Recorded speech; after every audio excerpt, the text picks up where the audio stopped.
Hoje vocês me pegaram aqui sentado, né? Não saí dançando, mas vocês vão entender, é por uma boa causa. Muito obrigado pelo carinho de todos vocês. Continue inscrevendo no canal, dando seu like, seja muito bem-vindo. E hoje eu recebi um presente de Deus no estúdio. Vocês já vão entender como é que está o nosso mundo. A droga está tomando conta do mundo, mas tem pessoas do bem nesse planeta que buscam melhorar você. Como é que estão as famílias brasileiras? Eu já tive mães que chegou no salão e falou: Del, perdi meu filho para as drogas. E aí, o que fazer? Como pedir socorro? Vamos conversar com Deus. Deus manda seus filhos aqui para nos auxiliar. E aqui hoje Deus me deu um presente muito importante. A doutora Leliane Doreto, que é a delegada, o pastor Richard Carvalho e a psicóloga Tatiana Ghisani. Muito bem-vindas, viu, gente? Obrigada. Muito obrigado. Para mim é uma honra estar aqui com vocês, participando dessa mesa maravilhosa, técnica e de pessoas que fazem diferença. Tati? Também agradecer mais uma vez estar aqui, né, o convite, estar aqui com a doutora Leliane também, né, que é uma querida, e com o pastor. E com você também, Del. Muito obrigado. Vamos aqui para trazer o bem, né, trazer clareza para as pessoas. Lembrando que esse quadro de vocês aqui, vai estar conosco aqui levando informações para auxiliar o próximo, né? Que é muito importante, né? Esse auxílio de vocês aí são pessoas iluminadas por Deus. Muito obrigado por esse presente, doutora. Eu que agradeço. Quando eu criei o Instagram, eu fui muito criticada, com razão, pelos meus familiares, amigos, por conta da exposição, do perigo que eu corro enquanto delegada de polícia.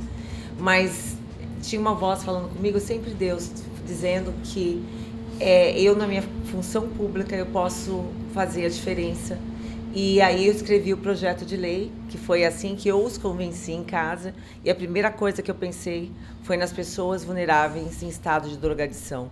Eu nunca me conformei de ver uma pessoa na rua sem dignidade. Ninguém escolhe ficar numa situação subhumana e o Estado olhar, as pessoas olharem e nada fazer, como se eles fossem invisíveis. E aí vir a Constituição, vir súmulas do STF dizer que eles têm autonomia. E foi por conta disso, Del, que eu fiquei indignada e aí eu procurei estar me reunindo com pessoas que têm o conhecimento técnico, têm a vivência e têm as explicações para a gente tentar humanizar e olhar a sociedade diferente. Importantíssimo isso. E também, pastor, o senhor é presidente, dá para explicar para a gente, senhor? Sim, eu sou pastor da Igreja Batista. Atualmente eu sou presidente da Ordem dos Pastores Batistas do Brasil, subsecção Litoral Paulista. Isso abrange aí 73 igrejas, cerca de 130 pastores do nosso litoral. E na nossa função, a própria Igreja Batista também é envolvida com a questão da sociedade, das suas lutas.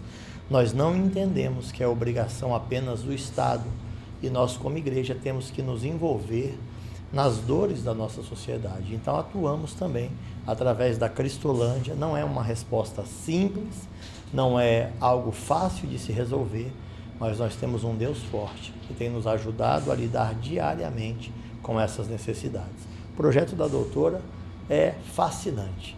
Eu li, eu acredito nisso, né? E depois a gente fala um pouquinho das polêmicas, porque como pastor, muitas vezes o líder religioso tem uma característica de ser alguém contra a internação compulsória ou a internação involuntária. E aí eu quero falar um pouquinho da minha visão sobre isso. Será que eu sou a favor desse projeto? Será que eu sou contra? E aí vamos participar aí. Gostei disso, pastor. Deixa o spoiler assim, aguarda aí, ele já vai falar. Tati, como é que a senhora enxerga uma família, como eu relatei no começo, que uma mãe chegou na minha cadeira e falou: Del, perdi meu filho para Cracolândia. E aí, como você enxerga isso? Que socorro essa família tem que pedir? Para onde elas vão correr? Isso é muito complicado, né, Del? Porque não é só a pessoa em si, né? A família, como você disse, e a sociedade também, né? Corre. Porque a pessoa já não responde mais sobre si e ela fica refém dela mesma, do vício dela, e a família fica refém. E ela não tem mais o discernimento mesmo. Dependendo do nível que ela chega, ela não tem mais o discernimento de saber o que é bom e o que não é bom para ela. E isso tudo existe uma uma parte que é do nosso mecanismo mesmo cognitivo, dos nossos cérebros, dos nossos hormônios, que a gente vai explicar aqui um pouquinho como é que funciona e o que acontece. Maravilha. Doutora, a senhora hoje com certeza está se sentindo realizada e feliz, né?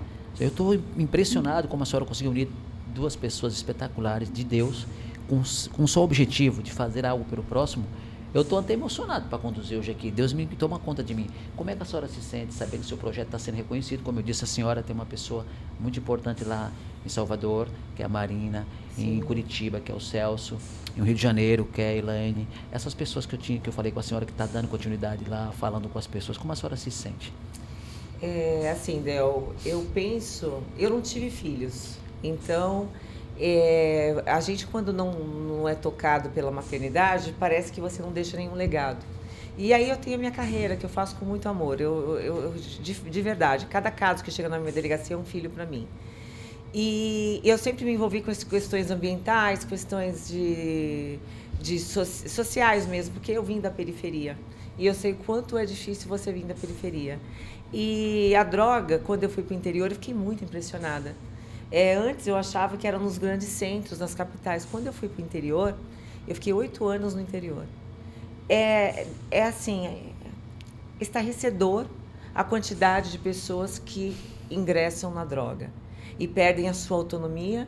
E aí eu vejo aquelas mães, várias mães chegaram na delegacia e falavam para mim: doutora, eu posso amarrar meu filho em casa?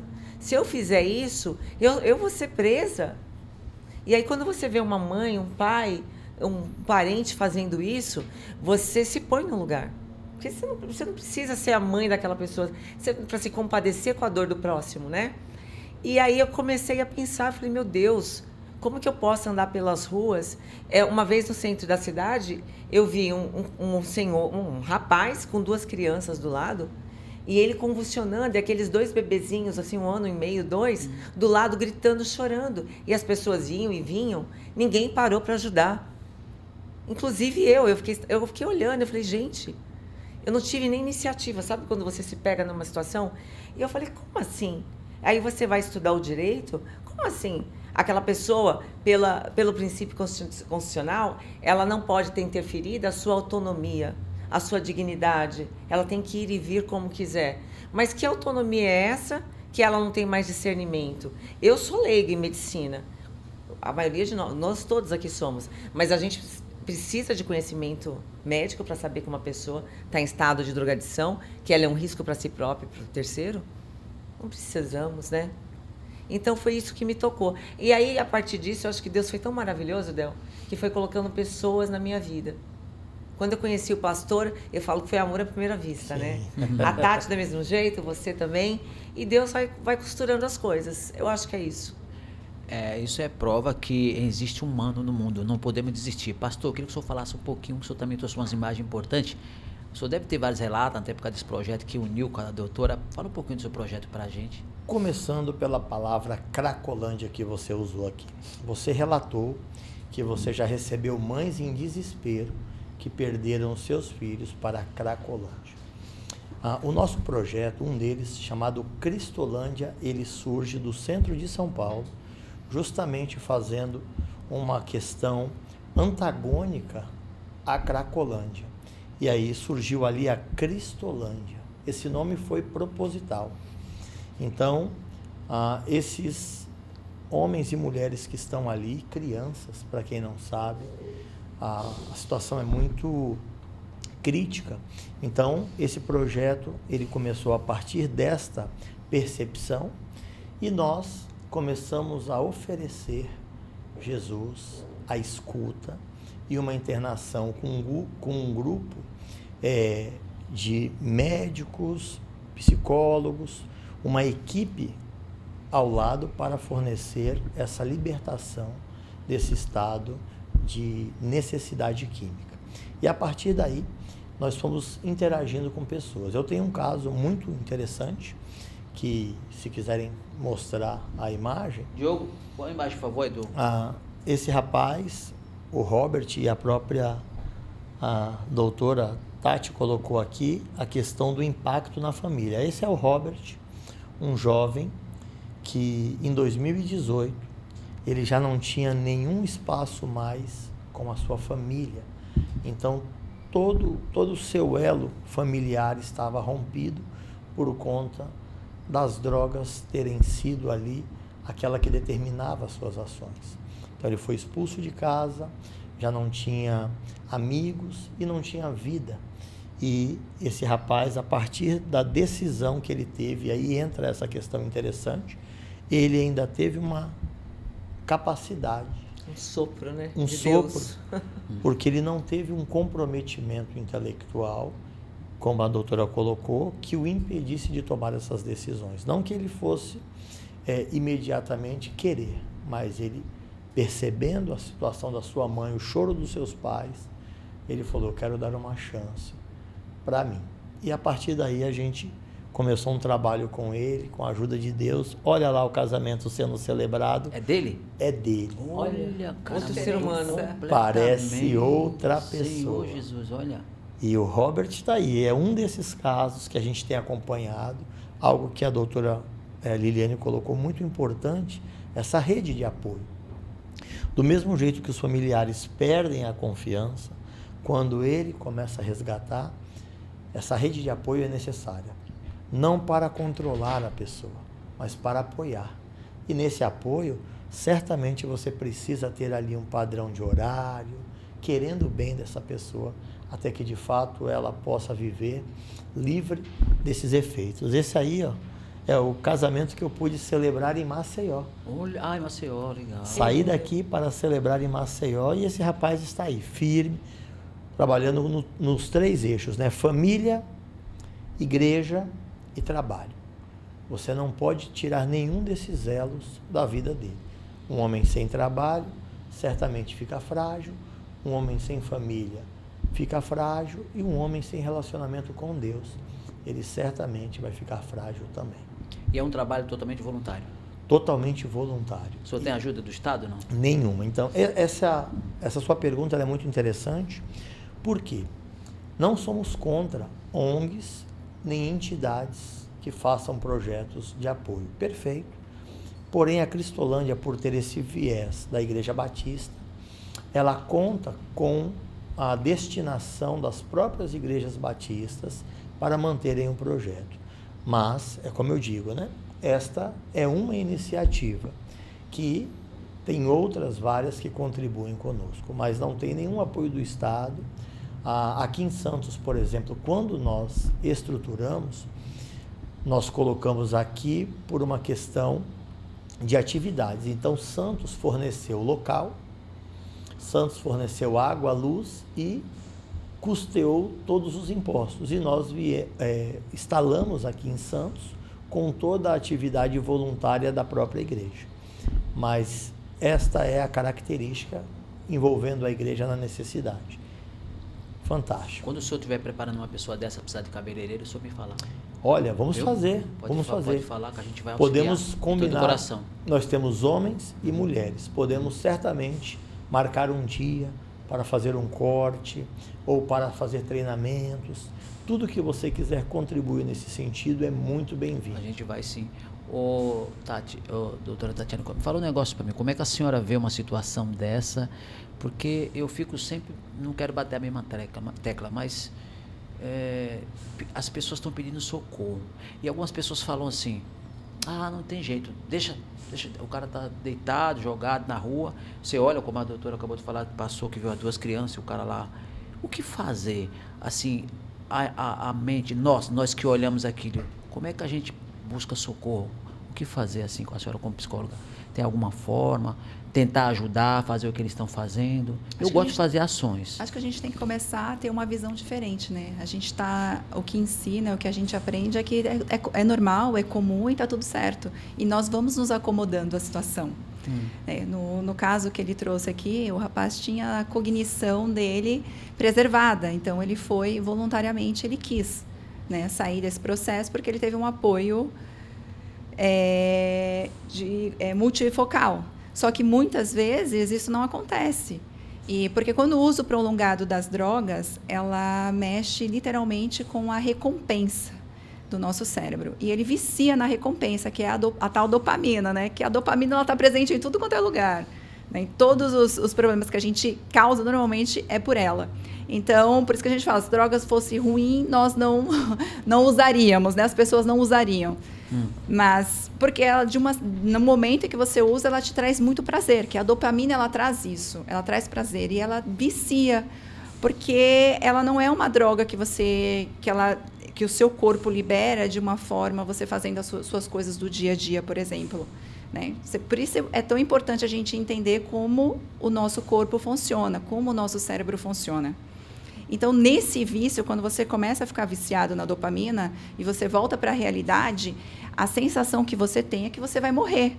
Porque o seu cérebro ele entra numa desregulação muito forte e ele precisa voltar. E as sensações que o seu corpo emite para você é exatamente que você vai morrer.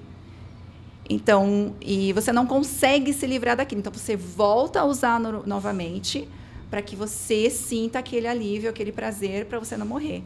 Como em outros podcasts que a gente fez aqui, eu comentei, o nosso cérebro, ele é da época do homem das cavernas. Ele só quer sobreviver. O mecanismo dele é de sobrevivência.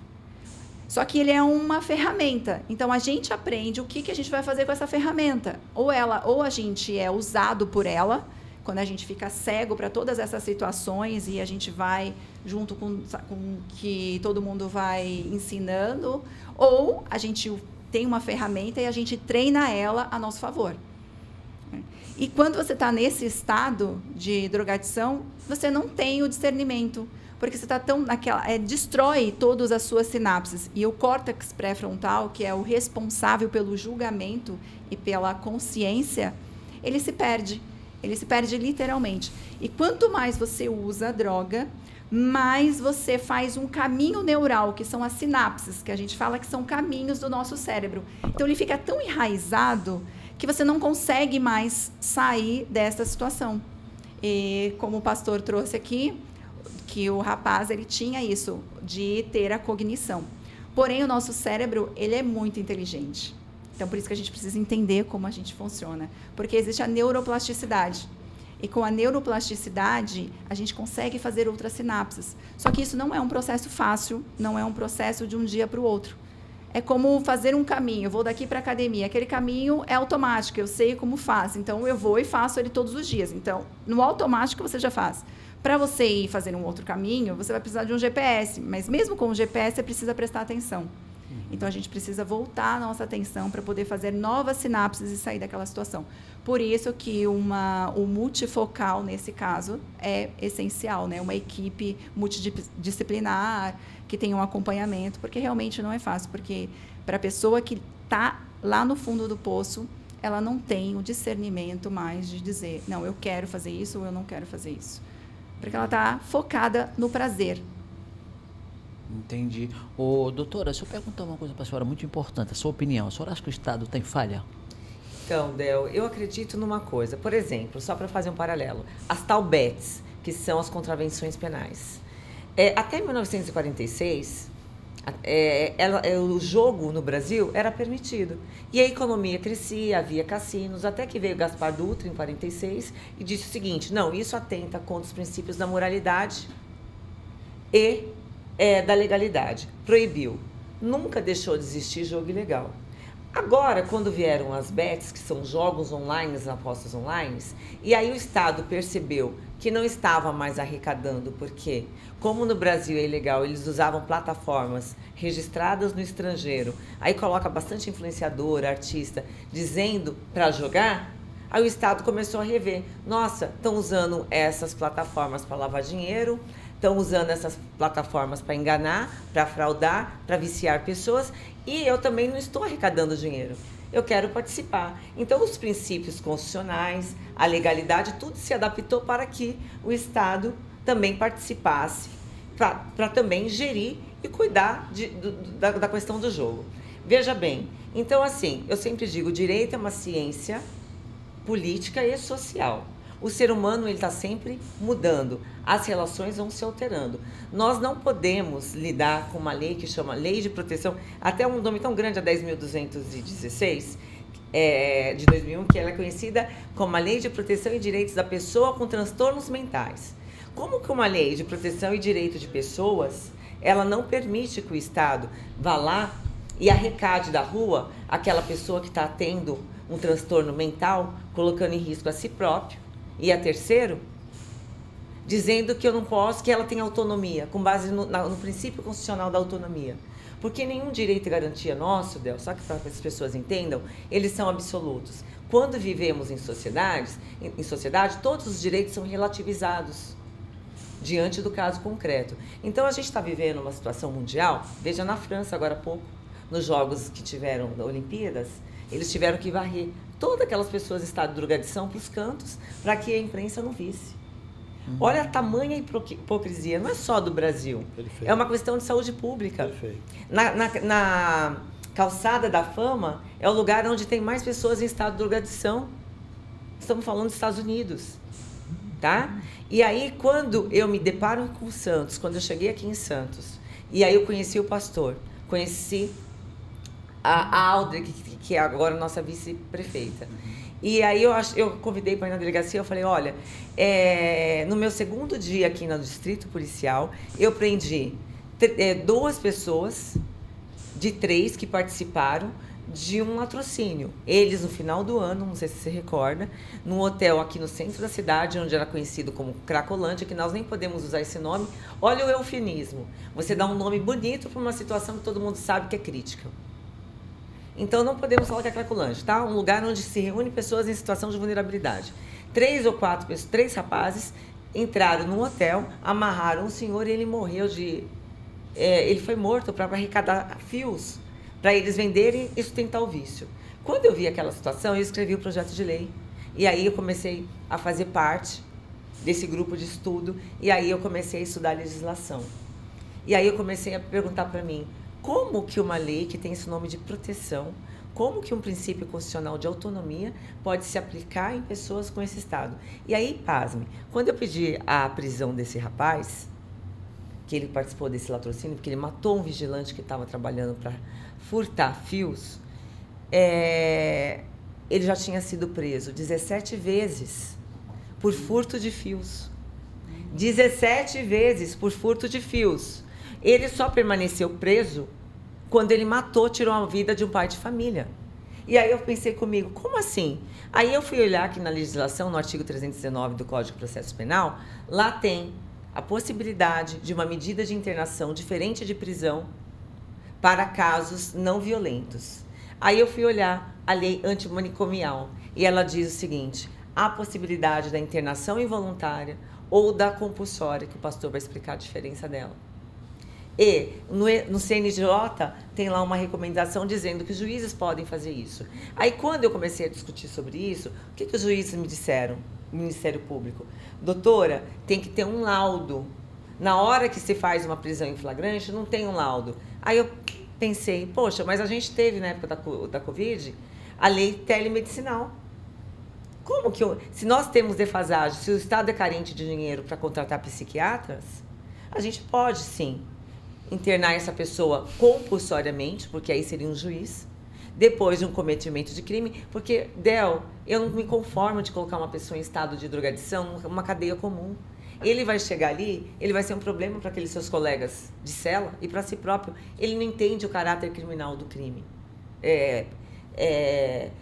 De reinserção social. Ele não entende. Como que eu posso tratar um doente mental como criminoso? Ele foi criminoso, foi levado àquilo por causa da redução da sua consciência, entende?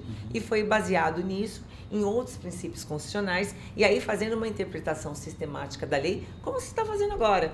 Jogo antes era imoral, agora vai ser moralizado porque o Estado quer que seja. Por que não? Se nós temos aí capacidade de internação e tudo mais. E aí, problema maior, os nossos hospitais psiquiátricos de todo o estado de São Paulo estão sendo desativados. E para onde vão as pessoas que são laudadas com o Champinha, por exemplo? Vai para o CAPS? E aí a sociedade fica refém? O que a gente faz, pastor?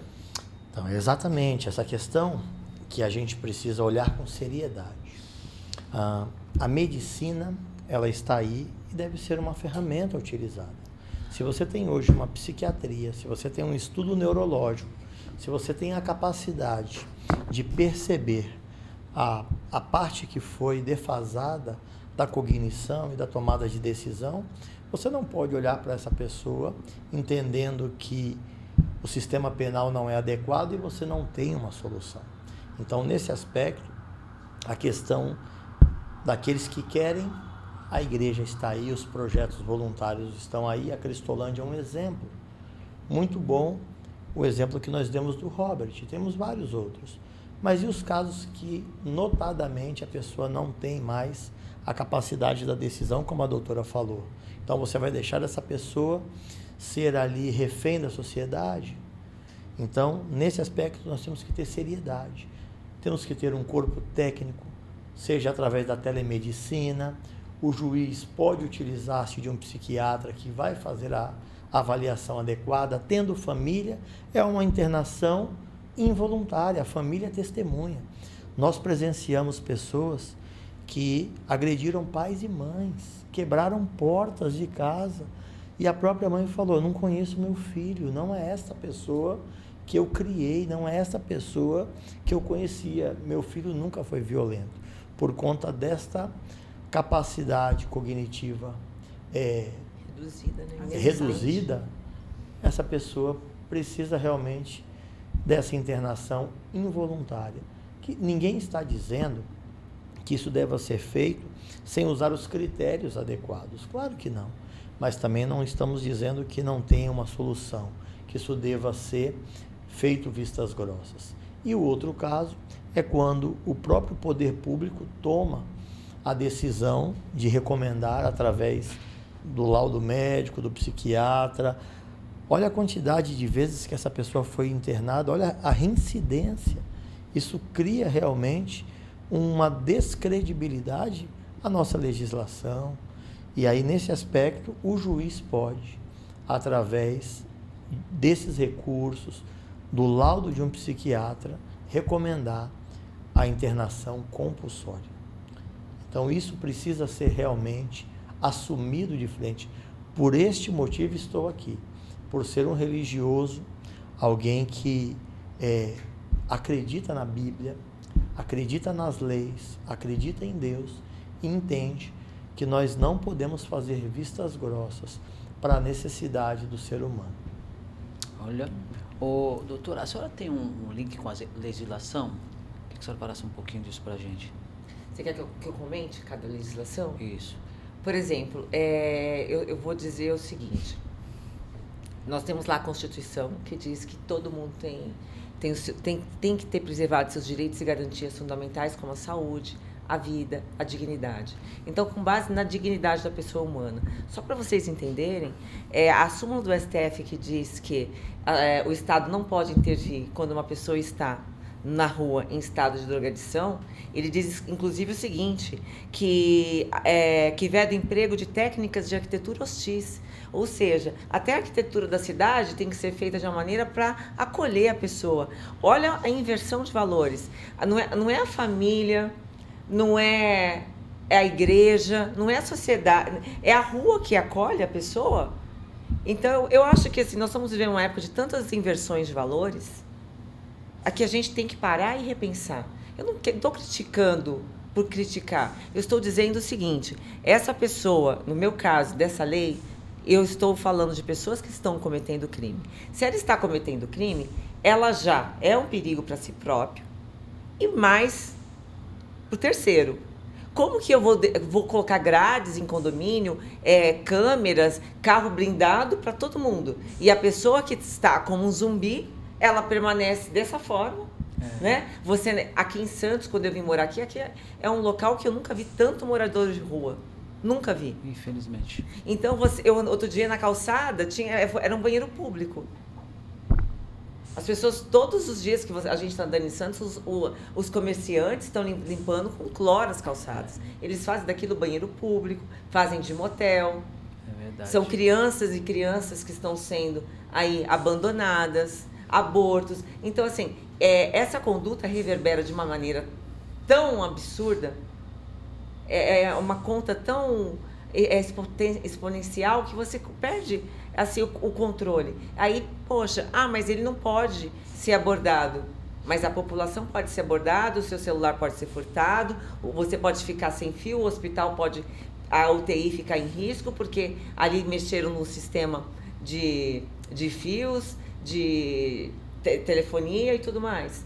Então, o que está acontecendo? O cidadão comum, que paga imposto, ele pode ficar à mercê. Ele não tem os seus direitos e garantias preservados. E o outro que está completamente doente, porque a rua, para ele, é uma prisão também, sem grades. Exato. Né? Então, a gente tem que olhar para essas causas. Não é causar polêmica, é olhar trazendo soluções. Eu tenho esse projeto de lei e é uma iniciativa popular. Qualquer um de nós pode fazer qualquer projeto de lei, basta as pessoas assinarem. Eu não estou fazendo algo que viole, até porque eu sou delegada de polícia, sou pautada pela minha corregedoria, por uma lei orgânica, e eu jamais seria leviana. Estou tentando trazer algo de utilidade pública para que a gente pense enquanto sociedade.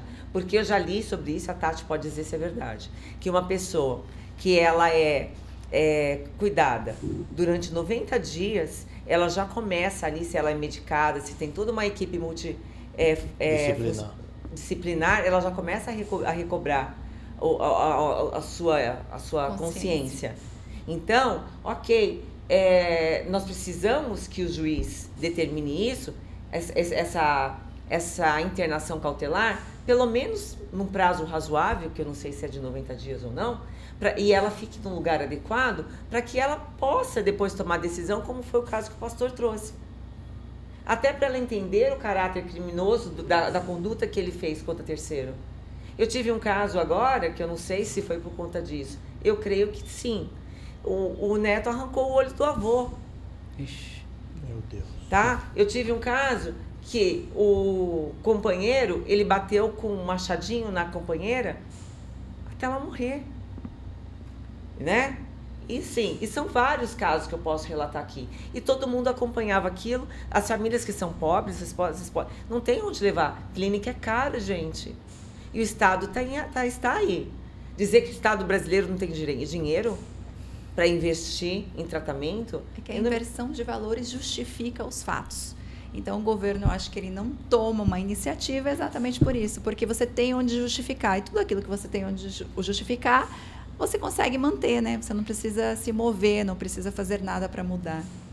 Mas como mudar essa realidade, gente? Me fala aí, pelo amor de Deus, como mudar essa realidade? Olha, Odel, primeiro é que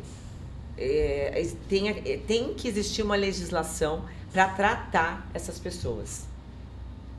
Primeiro passo é isso. E é isso que eu venho propor com o meu projeto de lei, de humanizar. Ele trata de pessoas que cometem crimes não violentos por conta da drogadição. E aí, na prática, chegando lá no plantão policial, por exemplo, a pessoa furtou seu celular, ela tá louca na rua de crack na cabeça, tá? A gente, para fazer uma prisão, a gente tem que passar com ela no posto, para fazer uma ficha clínica, o médico dizer que ele não apanhou da polícia, que ele não foi torturado, etc. Só que o médico que está ali, obviamente que ele tem conhecimento, ele pode não ser especialista em psiquiatria. Ele pode estar escrevendo, por exemplo, que essa pessoa estava transtornada, certo? Fazer o exame clínico. E aí a ideia seria que existisse profissionais de telemedicina, em telemedicina, de plantão, psiquiatras, que conversasse com esse médico e ele colocasse, olha, recomenda-se que essa pessoa permaneça internado por determinado período. E, durante esse período de internação, o Ministério Público e Defensoria Pública acompanhasse toda a parte jurídica para entender se houve ou não abuso de direito, né? Excesso. E, durante esse período de internação, sim, aí fazer um tratamento com psicólogos, psiquiátricas, em um hospital adequado, pode ser uma unidade de saúde, que qualquer município possa ali... está separando para essa finalidade. E aí o juiz coloca essa pessoa preventivamente internada até que saia esse laudo com mais detalhes para se saber, num segundo momento, qual a pena adequada. se continua um tratamento médico ou se ela vai para uma cadeia. Isso eu acho que no caso do crime, tá?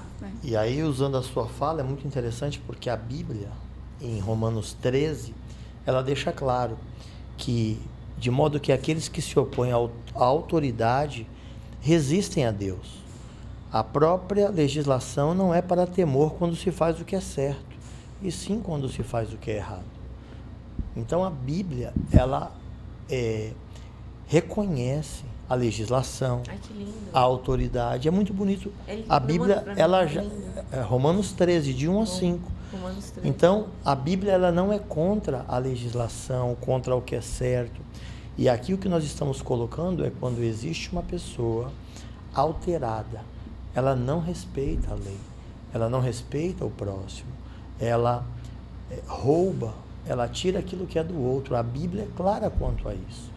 Então, essa pessoa precisa de ajuda, até porque ela em si está desesperada, querendo a paz para ela mesma. E a gente olha hoje a sociedade, foi citada aqui as Bets. Nós estamos trabalhando aqui, abordando o tema da drogadição. Mas o ser humano em si, o tempo todo, ele quer agradar a sua carne. A dopamina, que é, na verdade, o hormônio que está sendo liberado pela drogadição, por vários outros prazeres é liberado também. E cabe a nós buscar a Deus para ter esse equilíbrio diariamente e saber como vamos reagir.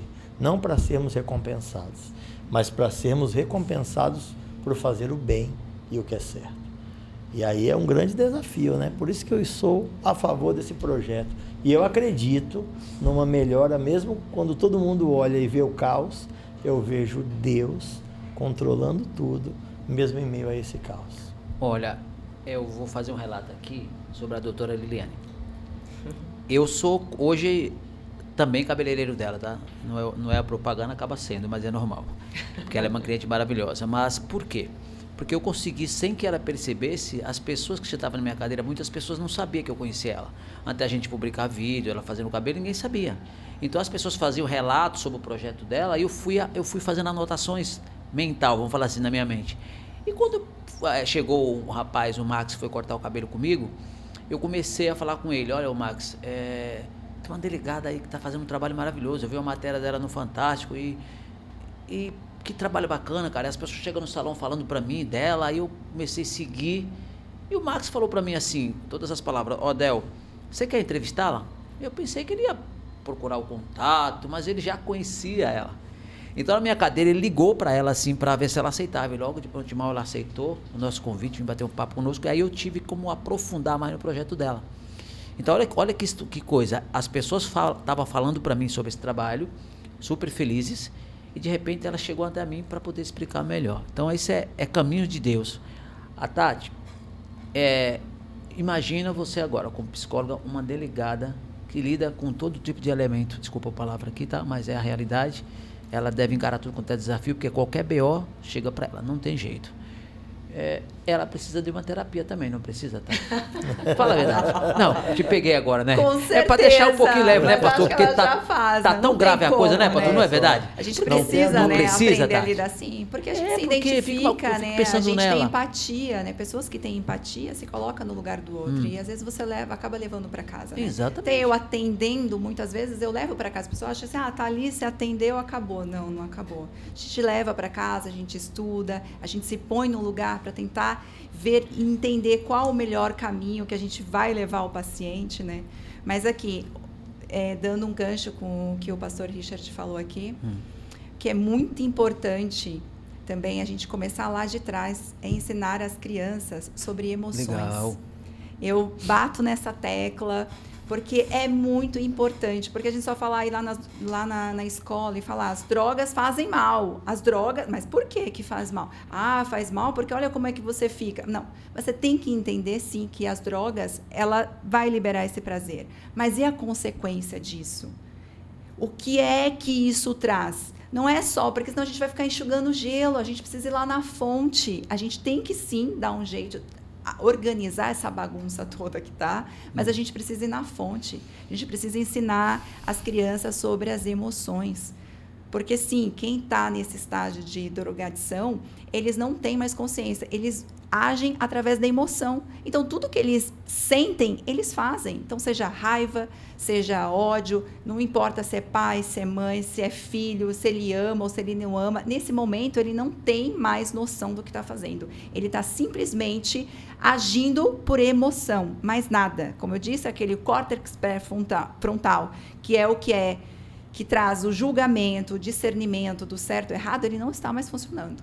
Ele está desligado. Então, o ser vai lá e vai fazer tudo que a emoção que ele está sentindo, ele vai fazer. Então, não tem essa, meu pai, ele não vai fazer. Não, ele vai fazer com qualquer um. E contra ele mesmo.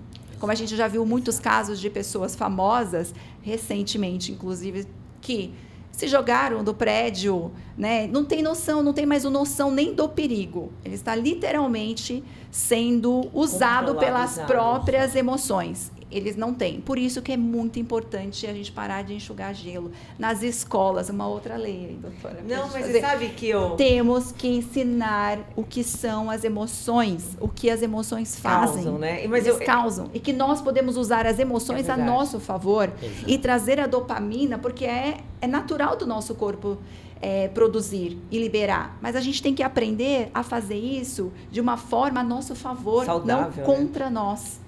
Mas deixa eu falar uma coisa que eu acho super interessante.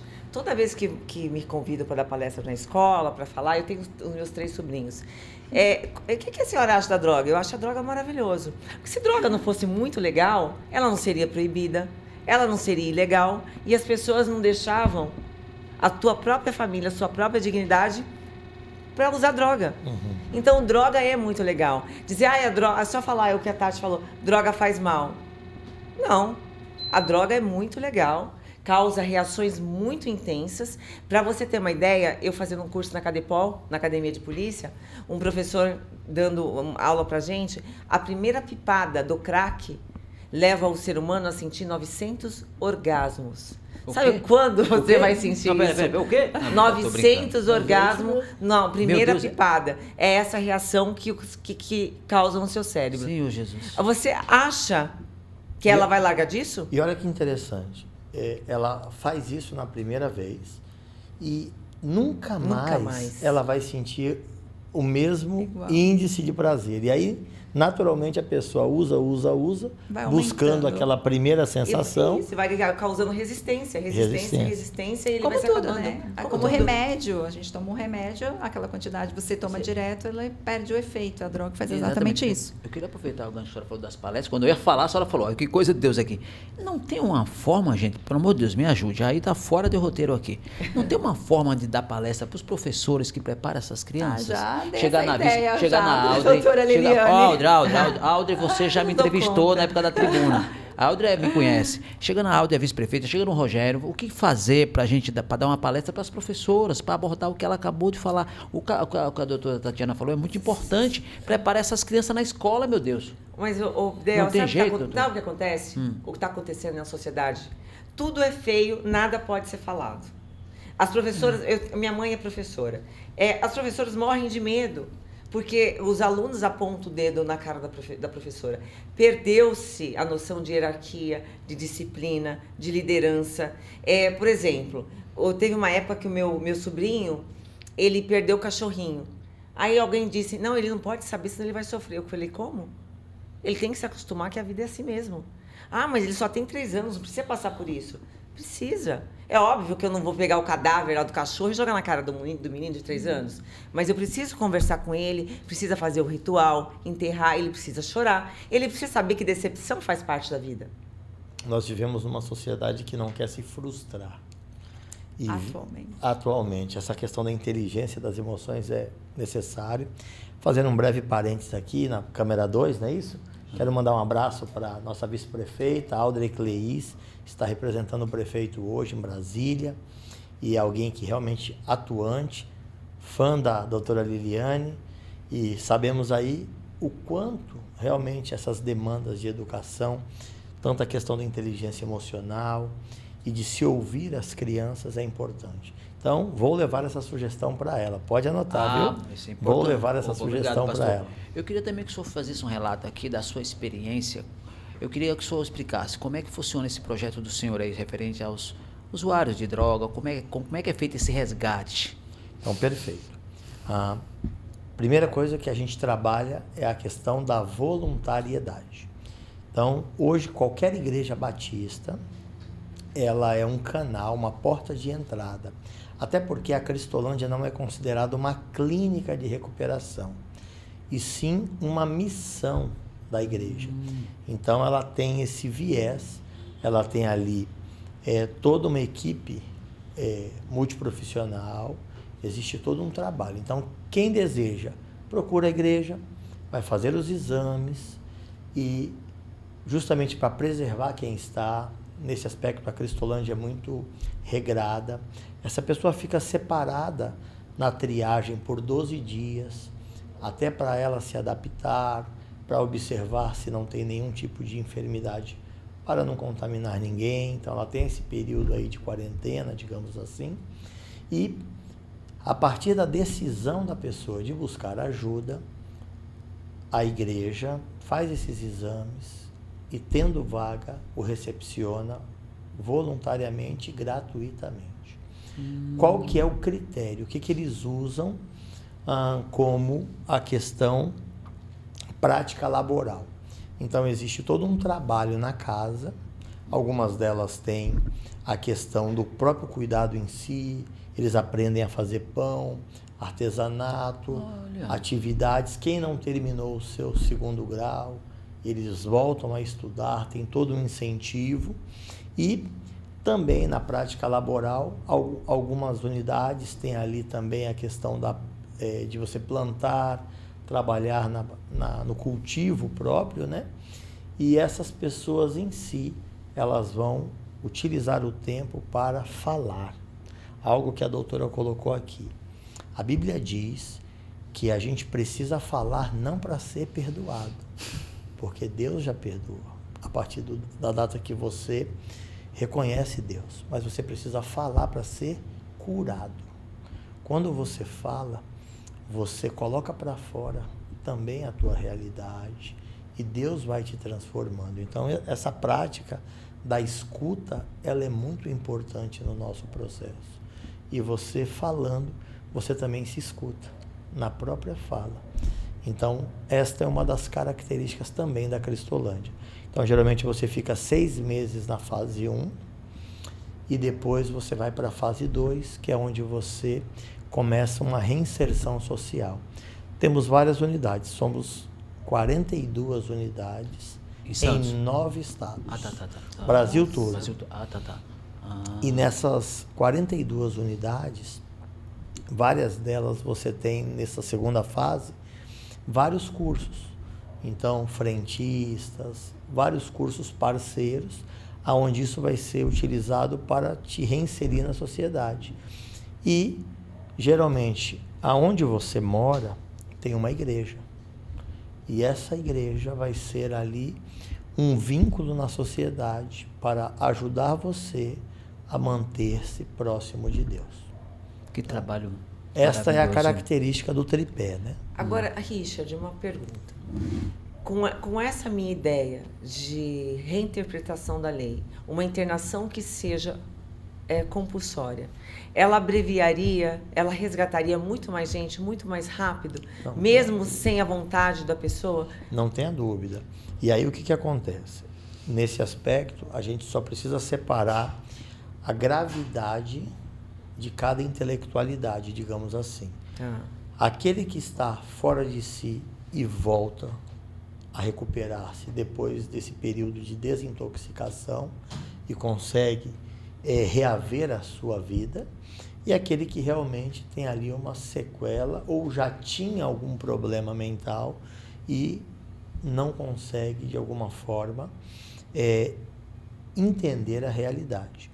Então, nesses casos, eu entendo que a própria Cristolândia também poderia ter um viés de apoio a um projeto desse, algo que a gente poderia conversar, onde ela teria, de repente, uma fase para trabalhar com aqueles que, de repente, fossem destinados para esse período de desintoxicação. É um projeto muito interessante. E, Richard, outra pergunta. O Estado, você que trabalha, né, com a vice-prefeita, que está sempre ligada a essa questão. Você acredita que o Estado está sendo omisso e que o Estado ele tem recurso, se quisesse fazê-lo? A questão dos recursos sempre tem.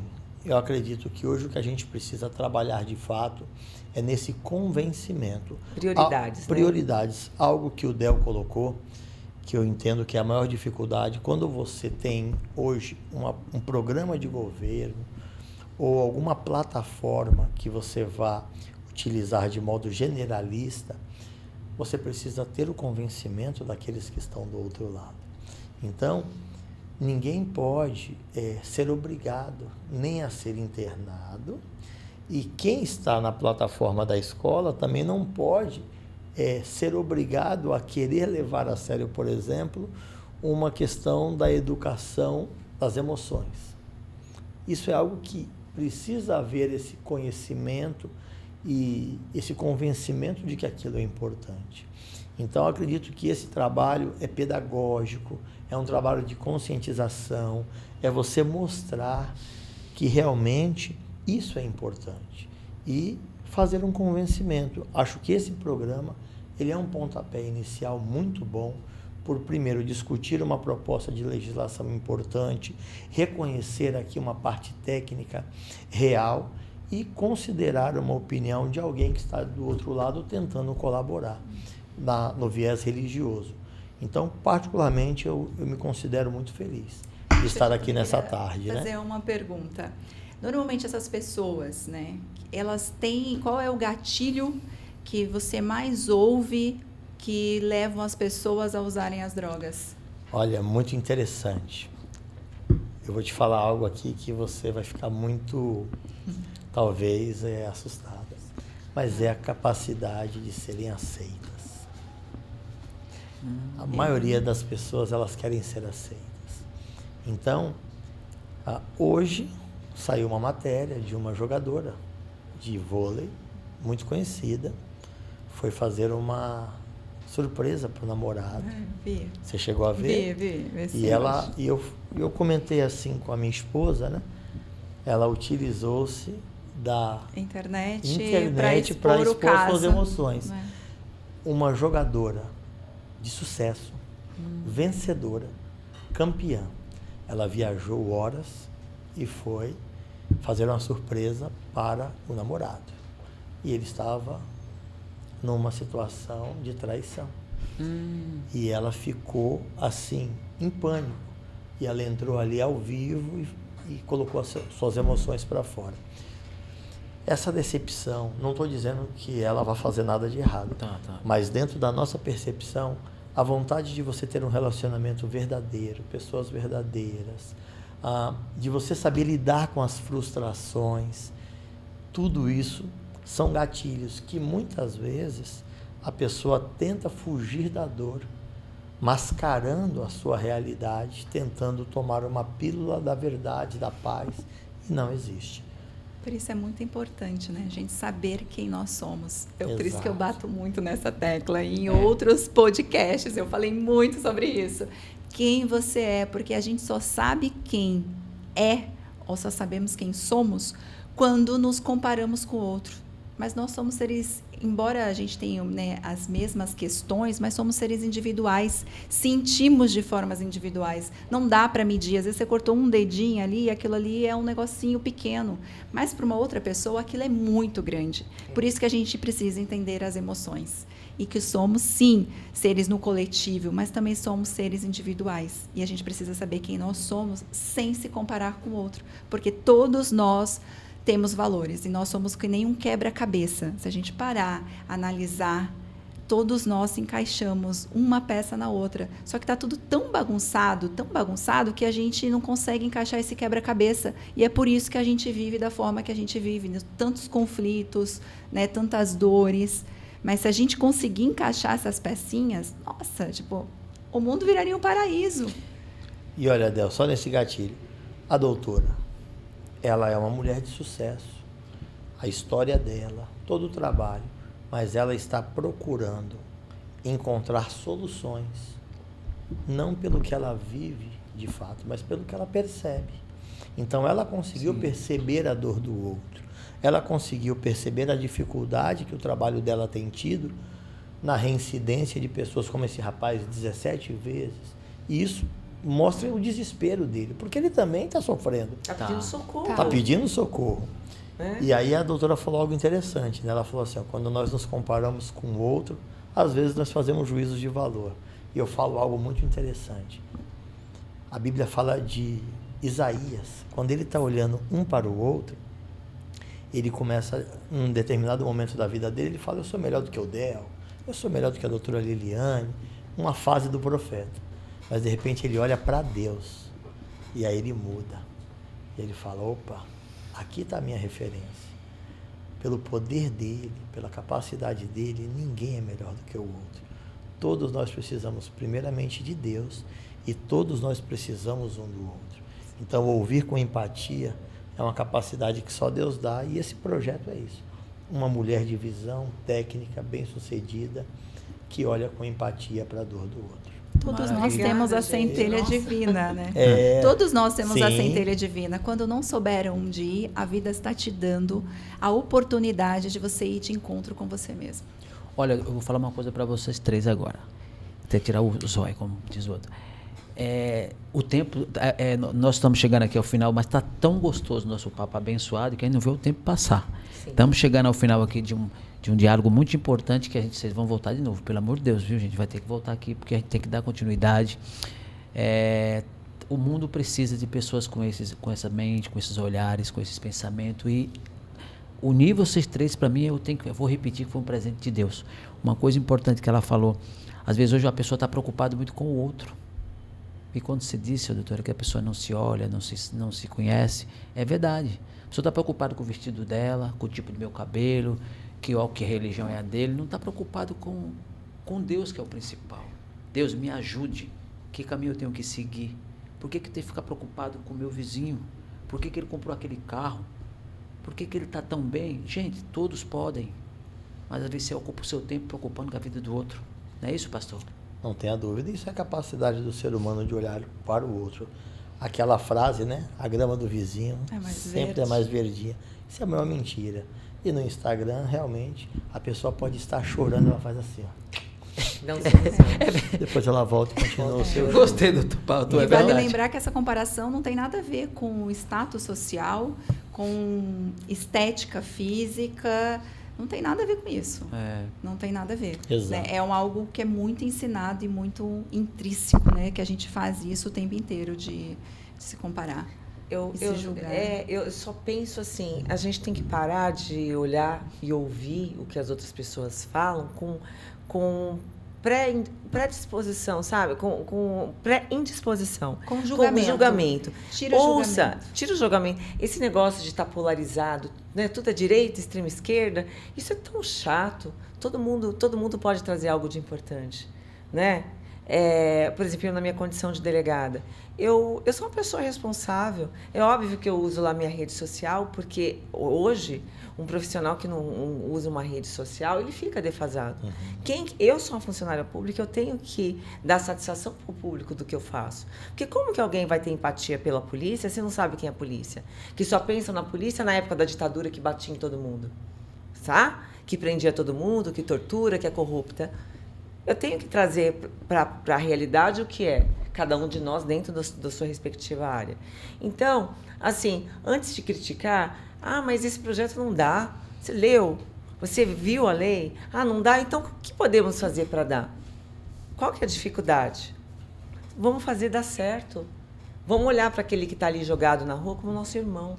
É o que é que todos nós somos. Cada um de nós veio com uma roupagem, que isso aqui é o corpo físico que vai embora, mas nós somos seres sempre em aprendizado. Eu acredito nisso. Empatia, e a centelha divina. Cada um, dentro do seu quadrado, pode fazer muito para o próximo. Que legal. Olha, pastor, eu vou falar eu tenho um quadro aqui que acho que vocês dois já conhecem, chamado Fale Aquilo Que Eu Não Te Perguntei. Por que eu fiz isso dentro do meu videocast? Porque eu já fiz televisões desse país, aí acho que alguém de vocês sabe, fiz vários programas, todos que eu posso imaginar eu fiz nesse país.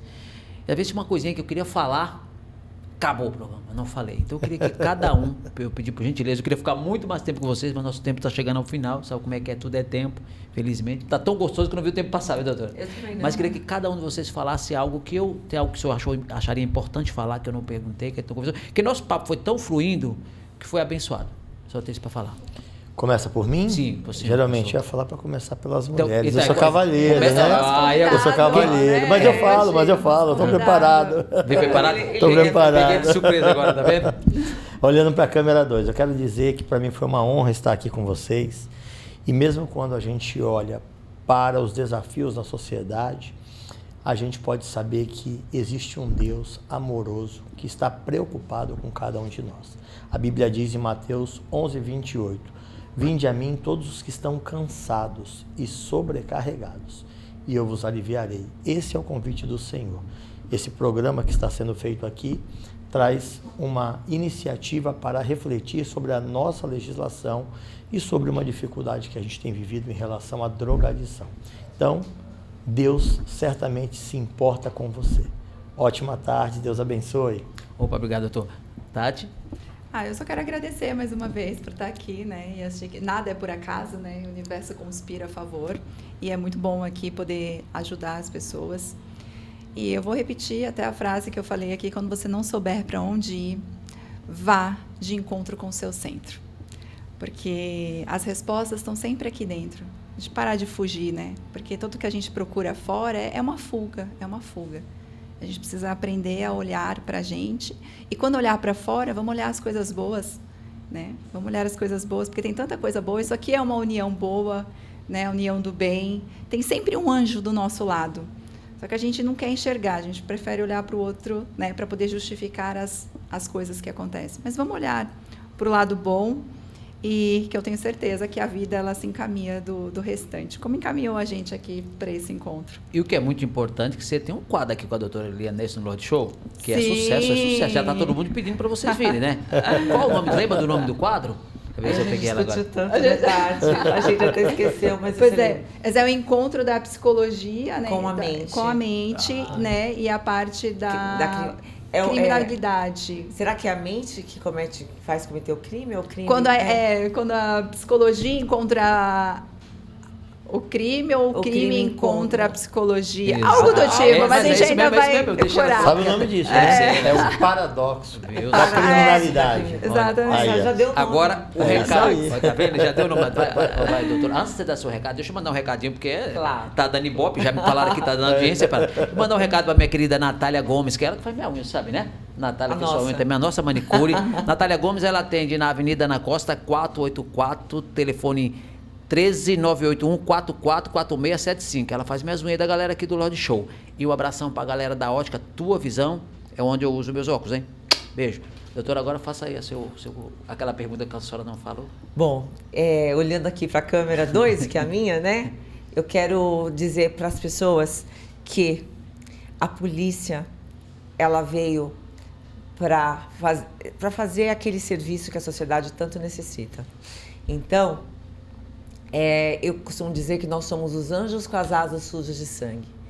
Se tem um serviço público que está aberto 24 horas para atender a população, é a polícia. Então, tem um olhar doce pela polícia para que a gente consiga fazer o nosso trabalho da melhor forma possível, porque a polícia, efetivamente, dentro de todas as áreas jurídicas, tem lá o juiz, o promotor, o defensor, o advogado, mas é uma delegacia de polícia, com delegado de polícia, com profissionais da segurança que está ali 24 horas cuidando de vocês. Então, a gente precisa desse olhar amoroso. Gente, muito, muito obrigado. Que Deus abençoe cada um de vocês ante os seus lares. Fiquei muito grato. E aproveitando isso, quero deixar um recadinho para vocês, muito importante. Vocês assistiu aqui o bate-papo? Temas polêmico, interessante.